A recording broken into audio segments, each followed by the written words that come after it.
ka na ba sa pag-ibig?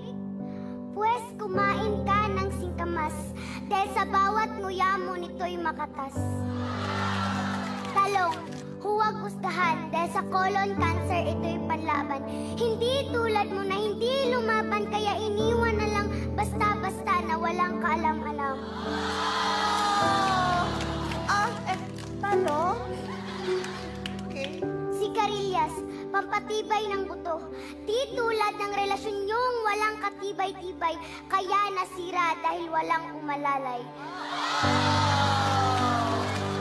Wala akong kinalaman. Mane, madalas kasama sa inuman, paborito ng sambayanan. Mabuti pang mane, no? Madalas kasama, kayo, walang kadalas-dalas. Mane? Thank you. Next.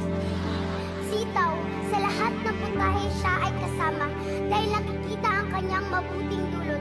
Hindi tulad niya na bulag sa iyong halaga at tuluyan ka ng nilo. Upo, tulad ng kaklase mong sip-sip sa eskwelahan. Sumisip-sip din ito ng kolesterol sa ating katawan. Hindi tulad niya na hindi man lang inalam ang iyong halaga, sumipsip pa sa iba.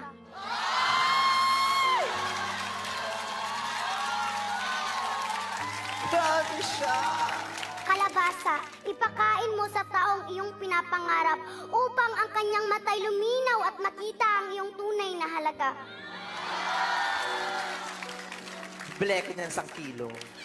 Mustasa, kung titignan mo'y parang lantutay, ngunit wag husgahan dahil dulot ito'y iron.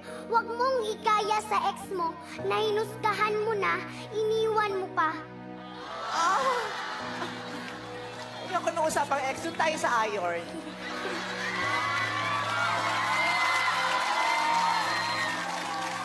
Sibuyas, alam niyo ba kung ano ang sinabi ni Sibuyas?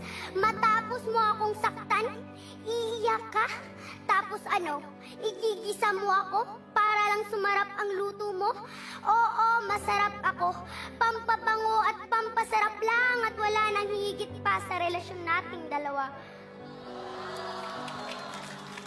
Bawang, mayaman sa protein. Sila ni Sibuyas ay always together. Pero bakit wala pa ding forever? Tama na. Apple, sabi mo, si Crush kumain ng apple. Tapos sa iba na Paul. Kumain ka na rin ng apple.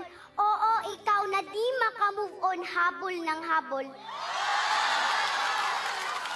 Paging, Negi, Brenda. Kumain ka ng karot para hindi ka humarot. Di ka... Talaga? Talagang tinitigan mo ako sa mata, ha? Ulitin mo. Ano yung karot? Kumain ka ng karot para hindi ka humarot. Tama na! Di ka dapat umasa sa taong paasa at ang tanong, bakit ka pa rin ba umaasa?